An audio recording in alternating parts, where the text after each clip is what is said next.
They say Hollywood is full of make-believe, but some actors lived lives tougher than anything they ever filmed.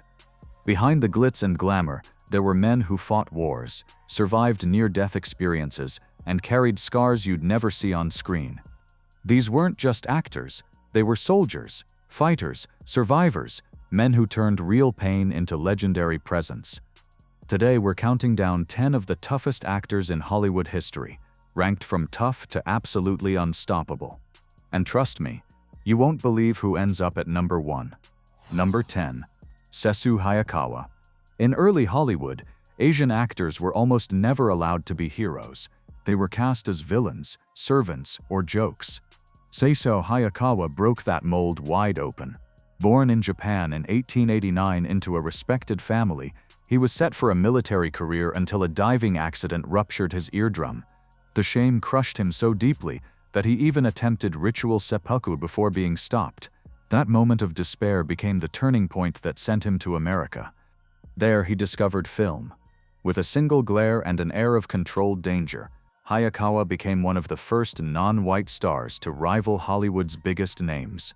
Women were captivated, men bristled, and studios didn't know how to handle him. Trained in martial arts, he wasn't just playing tough. He carried himself with the calm confidence of a fighter, refusing roles that reduced him to stereotypes. At his peak, Hayakawa was among the highest-paid actors in the world. He lived large, drove fine cars, and became a tabloid sensation with rumored romances that unsettled conservative Hollywood. Off-screen, he wasn't afraid to stand his ground when challenged. On-screen, he was magnetic, brooding, sharp, and commanding, a direct threat to the industry's rules about who could be a leading man. Decades later, his role in The Bridge on the River Kwai reminded audiences that his presence hadn't dimmed. Even in middle age, he radiated authority and toughness. Hayakawa's toughness wasn't about brawls or bullets. It was the courage to defy prejudice, to survive in an industry designed to shut him out, and to walk away as one of Hollywood's first global stars. Number 9. Sterling Hayden. Sterling Hayden looked like he was carved out of stone, 6'5", blonde, broad-shouldered. Hollywood called him the Viking God. But Hayden himself despised acting. To him, movies were just a paycheck to fund his real love, the sea. His toughness came not from the screen, but from what he did during World War II. After breaking his ankle in army training, Hayden could have stayed home. Instead, he re-enlisted under a fake name and joined the Marines. From there, he was recruited into the OSS, the secretive forerunner to the CIA. His missions read like spy thrillers, parachuting into Nazi-occupied Europe, smuggling weapons through enemy lines, guiding resistance fighters in the Balkans, and rescuing downed Allied pilots. Every mission was a roll of the dice with death, yet Hayden thrived. By war's end, he'd earned the Silver Star. When he returned, Hollywood made him a star in gritty roles, like General Ripper in Dr. Strangelove and Captain McCluskey in The Godfather. Audiences loved the icy presence he brought, but Hayden himself dismissed it. "I'm no actor, I'm a sailor," he once said, and he meant it. When the work bored him, he vanished to sea for months. When he needed money, he returned to film, always on his terms. What made Hayden tough wasn't just his war record, it was his defiance. He rejected Hollywood's glamour, refused to play the part of the charming star, and lived exactly how he pleased. Whether slipping into enemy territory or walking away from fame, Sterling Hayden proved that toughness is about choosing your own path and daring anyone to stop you. Number 8. William Smith. William Smith wasn't just another Hollywood tough guy. He was the real deal, a man whose strength and intelligence made him a force in and out of the spotlight. With a body honed through years of training, Smith carried himself like someone you simply didn't challenge. Physically, he was unmatched. He once reverse-curled his entire body weight of 163 pounds, became a two-time world arm wrestling champion, and held a 31-1 boxing record. He dominated motocross, downhill skiing, and weightlifting, even performing thousands of non-stop sit-ups in a single session. His raw power wasn't an act, it was his life. But Smith's toughness didn't stop with muscle. He earned degrees from Syracuse and UCLA, studied at the Sorbonne in Paris and Munich University, and spoke multiple languages including Russian and Serbo-Croatian. During the Korean War, he worked as a Russian interrogator with CIA and NSA clearance, carrying out missions so sensitive that many details remain classified. He was the rare mix of soldier, scholar, and athlete. When he turned to acting, Smith's real-life toughness translated effortlessly to the screen. His most famous showdown came in Any Which Way You Can, where he brawled with Clint Eastwood in one of cinema's most iconic fights. Fans whispered that if the punches had been real, Clint wouldn't have stood a chance. That aura of danger followed him through hundreds of roles, whether as a villain, biker, or hardened outlaw. Quiet and disciplined off-screen, Smith never needed to brag. His presence was enough.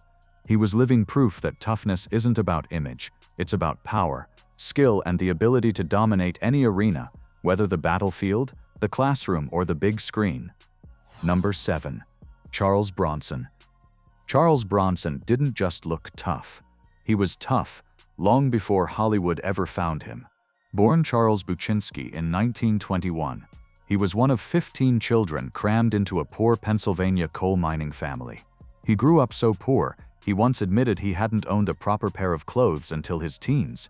By the time he was old enough to work, he was already in the mines, enduring back-breaking shifts that hardened both body and spirit.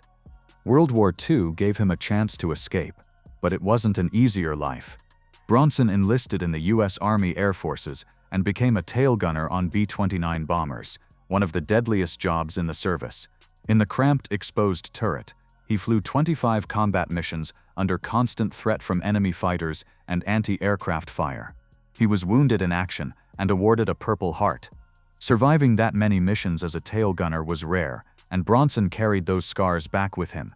Hollywood came later, but it never erased his rough edges. Bronson became famous for playing cold, hard men in films like The Magnificent Seven, The Dirty Dozen, and especially Death Wish, where he personified the idea of a vigilante who takes justice into his own hands. His roles worked because they weren't just performances. Audiences could sense the real-life toughness behind his silence.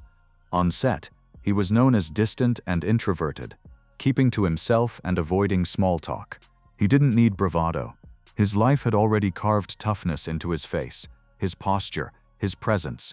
When he glared into a camera, it wasn't acting. It was Bronson. Charles Bronson proved that toughness can be quiet. It doesn't need to shout or boast. Sometimes it's forged in poverty, tested in war, and revealed in the silence of a man who has already survived the worst. Number 6. James Doohan. To millions of fans, James Doohan will always be Scotty, the miracle-working engineer from Star Trek. But long before he became a sci-fi legend, Doohan proved his toughness in the most unforgiving battlefield of all, D-Day. Born in Vancouver, Canada, Doohan grew up with a sharp mind and a restless streak. When World War II broke out, he joined the Royal Canadian Artillery, quickly earning a reputation as a natural leader. On June 6, 1944, his unit landed on Juno Beach, one of the most heavily fortified stretches of Normandy. The sand was choked with smoke, the air split with machine gun fire, but Doohan showed nerves of steel. He eliminated a German machine gun nest that had pinned his men down, an act of courage that helped clear the way for their advance. But that night, tragedy nearly ended his story. As Doohan returned to his lines, a nervous Canadian sentry mistook him for the enemy and opened fire. 6 bullets tore into him, 4 into his leg, 1 through his chest, and 1 that shattered his right middle finger. By all accounts, he should have died on that beach. Instead, a silver cigarette case in his breast pocket deflected the chest shot, saving his life by inches. Somehow bleeding and shocked, Doohan staggered back to camp on his own, astounding the medics who rushed to save him. His recovery was long and grueling. He lost the finger permanently, and the bullets left him with lifelong pain. But he refused to let the injuries define him. Instead, he leaned into his natural wit and charisma, turning to acting after the war. When Star Trek came along in the 1960s, he auditioned with multiple accents and famously said, "If you want an engineer, he should sound Scottish." That single choice created one of the most beloved characters in television history. On screen, directors carefully hid his missing finger with clever camera angles, but eagle-eyed fans sometimes caught glimpses. Rather than seeing weakness, they saw toughness, a man who had been to hell and back and still brought warmth and humor to millions. Doohan's war story followed him for life. He wore his scars quietly, never exploiting them for attention, but those who knew him said his calm under pressure came directly from what he endured on D-Day. The fact that he could go from the chaos of Normandy to the bridge of the Enterprise only made his legacy stronger. James Doohan's toughness wasn't about fistfights or swagger. It was about resilience. 6 bullets, a near-death experience, and the ability to transform tragedy into inspiration. He wasn't just an actor playing a hero, he was the real thing, and his fans loved him all the more for it. Number 5. James Stewart. James "Jimmy" Stewart looked like Hollywood's perfect gentleman. Tall, polite, soft-spoken, even shy. But behind that gentle image was one of the toughest men to ever walk away from stardom and into a war zone. By 1941, Stewart was already a major box office name, starring in films like Mr. Smith Goes to Washington. He could have stayed in California, safe and adored. Instead, he enlisted in the U.S. Army Air Corps, becoming one of the first big stars to trade fame for combat. And unlike many celebrities of the era, he wasn't given a desk job. Stewart was determined to fly. He trained as a bomber pilot and quickly proved himself under pressure. Soon he was leading crews of B-24 Liberators on missions over Nazi Germany. Flights that meant facing anti-aircraft fire, freezing conditions, and waves of enemy fighters. Stewart didn't just fly these missions, he commanded them, carrying the responsibility for the lives of his men. By war's end, he had flown more than 20 combat missions, earning the Distinguished Flying Cross and the Air Medal, among others. The war left marks no audience could see. Stewart returned thinner, grayer, and quieter, his boyish ease replaced by a deeper gravity. That weight gave his later performances, especially It's a Wonderful Life, an authenticity that audiences still feel today. Behind every line you could sense a man who had truly seen the edge of despair. But Stewart's service didn't stop with World War II. He remained in the Air Force Reserve for decades, eventually rising to the rank of Brigadier General, the highest position ever held by a Hollywood actor. In the 1960s, during Vietnam, Stewart visited combat zones as an observer, still showing solidarity with those in uniform. James Stewart's toughness wasn't about swagger or intimidation. It was about courage, sacrifice, and endurance. He balanced a legendary Hollywood career with a lifetime of military service, proving that toughness can wear a smile, speak gently, and still command respect in the harshest of circumstances. Number 4. Kirk Douglas. Kirk Douglas was the definition of relentless. Born Isser Danielovich in 1916 to poor Russian Jewish immigrants, he grew up in crushing poverty. His father was an alcoholic. His family lived in constant struggle, and young Kirk often fought just to be heard in a house full of 6 sisters. Toughness wasn't an image for him, it was survival.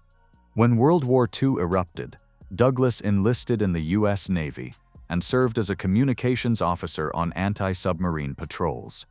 In 1944, a depth charge detonated prematurely, injuring him and forcing a discharge.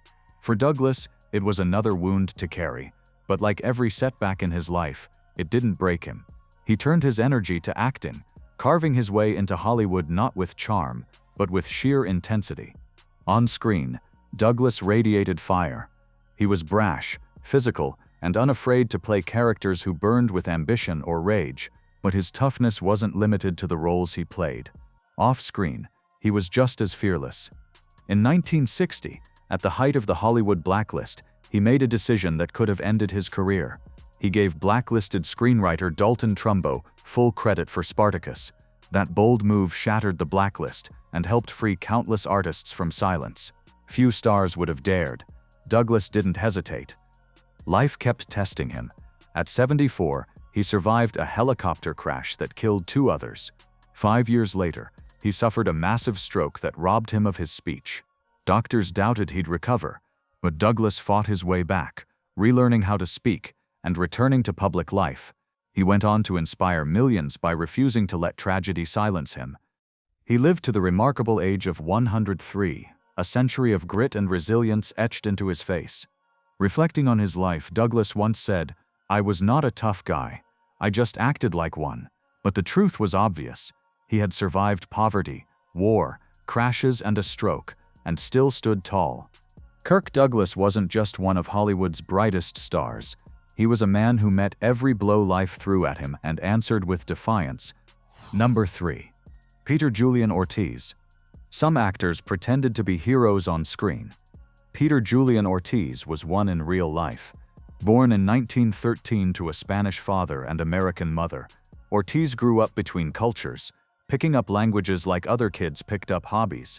By adulthood, he could speak more than 10, including English, French, German, and Arabic. That gift of tongues would one day help him cheat death.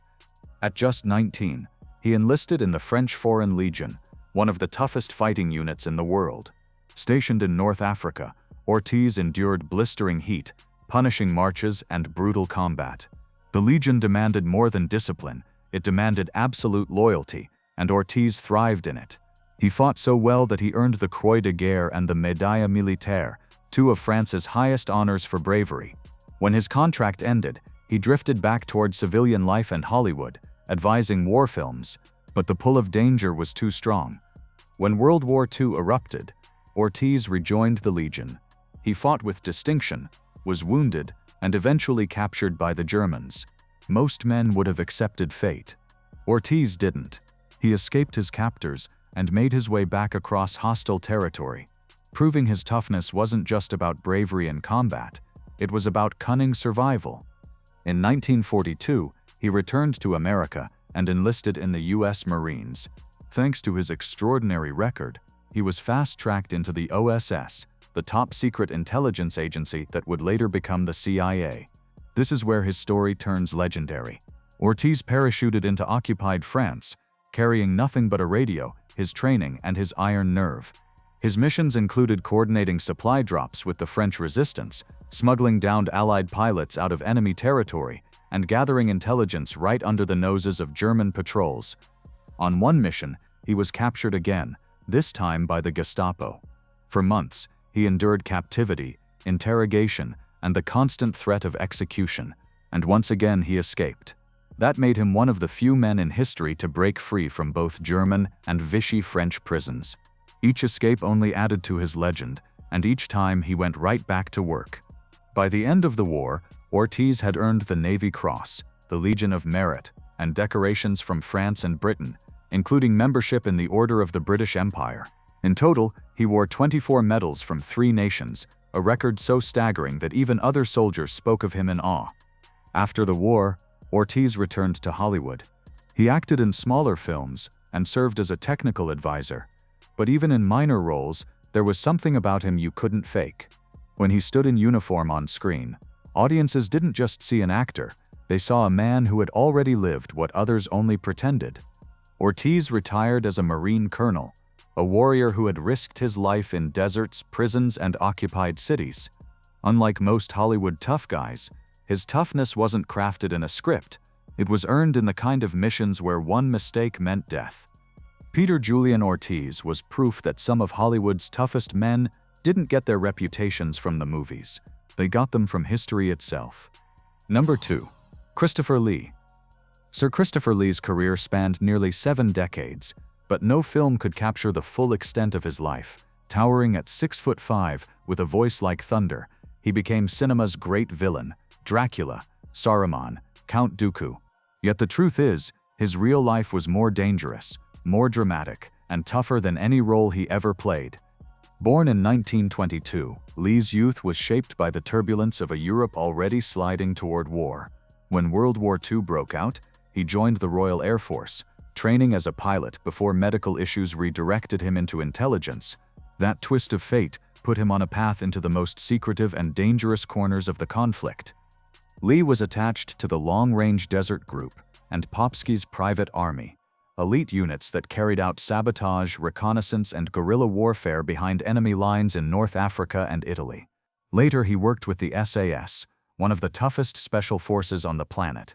His missions remain cloaked in secrecy, but what is known paints a picture of danger most men wouldn't survive. Lee saw combat up close, operated in hostile terrain, and lived by his wits in places where capture often meant torture or death. After the war, He was even involved in tracking down Nazi war criminals, a grim task that haunted him for the rest of his life. When pressed for details, Lee famously shut down questions. "Can you keep a secret?" he'd ask. "So can I." That air of mystery made his stories all the more legendary. And then there were the anecdotes, the flashes of truth that slipped out on film sets.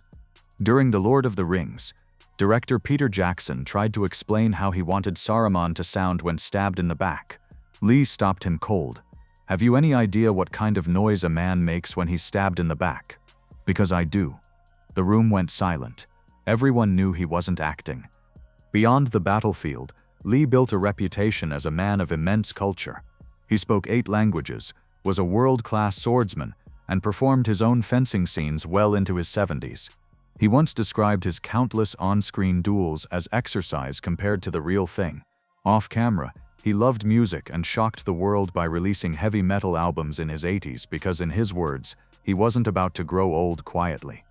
His sheer output was staggering, over 200 films, villains that defined generations, yet his toughness was never limited to the characters he played.